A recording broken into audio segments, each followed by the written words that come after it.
Hello everyone, welcome to সঙ্গীর সাথে পাঠশালা। আজকে আমরা প্রথম পর্যায়ক্রমিক মূল্যায়ন 2026 পঞ্চম শ্রেণী বিষয় বাংলা নমুনা প্রশ্ন উত্তরের একটি সেট নম্বর 2 নিয়ে এসেছি। তোমাদের পূর্ণমান 20 এবং সময় হচ্ছে 40 মিনিট।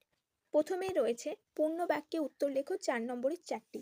হলদে পাখির পালক গ্রন্থটি কার লেখা? হলদে পাখির পালক গ্রন্থটির লেখিকা হচ্ছেন লীলা মজুমদার। পরের প্রশ্ন হচ্ছে গল্প বুড়ো কবিতাটির কবির নাম কি? গল্প বুড়ো কবিতাটির কবির নাম সুনির্মল বসু।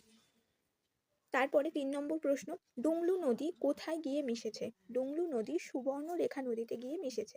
4 নম্বর প্রশ্ন হচ্ছে হাবুর দিনের কোন সময় থানার বড়বাবুর কাছে গিয়ে নালিশ জানাতে গিয়েছিল? হাবু ভোরের বেলায় থানার বড়বাবুর কাছে নালিশ জানাতে গিয়েছিল। এর পরের প্রশ্ন হচ্ছে নিজের ভাষায় উত্তর লেখো 2 নম্বরের 2টি, মোট 4 নম্বর। পাখির কাছে ফুলের কাছে কবিতায় কবি ঘর ছেড়ে বেরিয়ে পড়েছিলেন কেন? পাখির কাছে ফুলের কাছে কবিতায় কবি নারকেল গাছের লম্বা মাথার উপর ডাবের মতো সুন্দর ঠান্ডা ও গোলগাল চাঁদ উঠেছে এই মনোমুগ্ধকর অপূর্ব দৃশ্য দেখে কবি মুগ্ধ হয়ে ঘর থেকে বেরিয়ে পড়েছিলেন।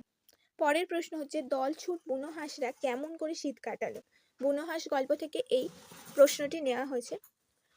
যে দুটো বুনো হাঁস দলছুট হয়ে লাদাখের জোয়ানদের শিবিরে আশ্রয় পায়।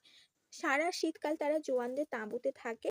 তাদের দুজন হাঁসের মধ্যে ছিল একটি আহত হাঁস, সে উড়তে পারছিল না। জোয়ানদের পরিচর্যায় আস্তে আস্তে হাঁসের ডানা সারলো, তখন সে একটু একটু করে উঠতে চেষ্টা করত। তাঁবুর ছাদ অবধি উঠে আবার সে ধূপ করে পড়ে যেত। এইভাবে বুনো হাঁসদের সারা শীতকাল কাটলো। এরপরে রয়েছে সঠিক উত্তর চিহ্নিত করো। এটা হাফ নম্বর করে 4টি 2 নম্বর। এক হচ্ছে গ্রাম দেবতা গড়াম আসলে একটি কি? বুড়ো বেল গাছ, বুড়ো বট গাছ, বুড়ো শাল গাছ। আর গ্রাম দেবতা গড়াম আসলে একটি বুড়ো শাল গাছ।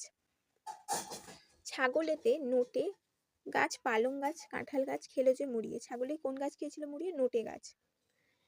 পরের প্রশ্ন হচ্ছে সখা পত্রিকার সম্পাদক কে ছিলেন? নবকৃষ্ণ ভট্টাচার্য, রবীন্দ্রনাথ ঠাকুর না ভবানীপ্রসাদ মজুমদার?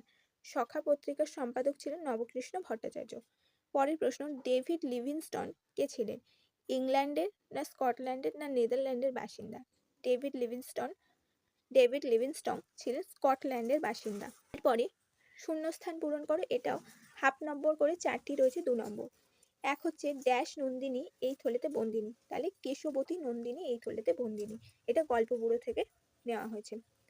পরের প্রশ্ন হচ্ছে ওদের দেখাশোনা করা জোয়ানদের একটা ড্যাশ কাজ হয়ে দাঁড়ালো।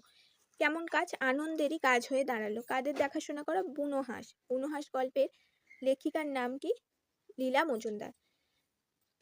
তারপরের প্রশ্ন সুরবীর এক ড্যাশ রাজা ছিলেন। কি রাজা ছিলেন? আদিবাসী রাজা ছিলেন।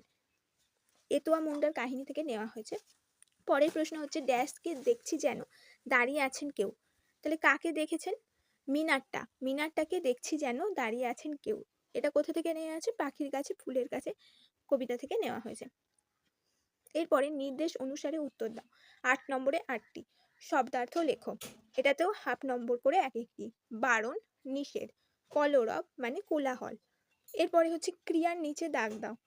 এটাও আমাদের হাফ নম্বর করে রয়েছে, দুটো লিখতে হবে 1 নম্বর।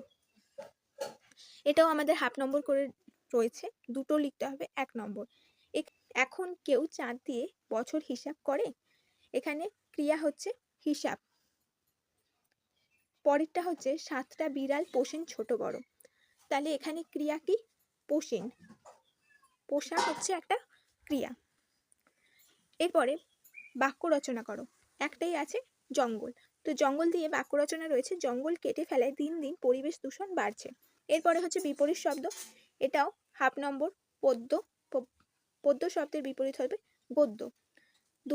দুরন্ত শব্দের বিপরীত হচ্ছে শান্ত। এরপরে সমার্থক লেখো। এটাও হাফ নম্বর করে দুটো।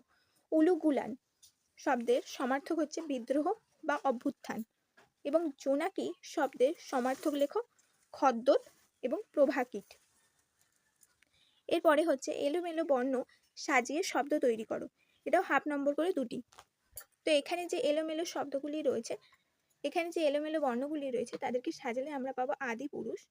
এবং এই যে পরেরটি রয়েছে জুড়ি গাড়ি। এরপরে রয়েছে সন্ধি বিচ্ছেদ করো। উচ্ছেদ, উৎযুক্ত ছেদ, উচ্ছেদ। পদ্ধতি, পদ যুক্ত হতি, পদ্ধতি। এবারে সর্বনাম ও বিশেষ্য চিহ্নিত করো। সুবীর বলল আজ সে বাড়িতে থাকবে না। বিশেষ্য মানে আমরা জানি কোনো নাম, এখানে নাম হচ্ছে সুবীর, আর সর্বনাম বলতে বোঝায় বিভিন্ন বিষয়টিকে যেটা দিয়ে বোঝানো হয়, যেমন আমি, তুমি, সে, তারা। তো এখানে সে হচ্ছে সর্বনাম, সে হচ্ছে সর্বনাম এবং সুবীর হচ্ছে বিশেষ্য। এই ছিল তোমাদের আজকে একটি সেট। অবশ্যই এর আগের সেটটি চ্যানেলে ভিজিট করে দেখে নিও।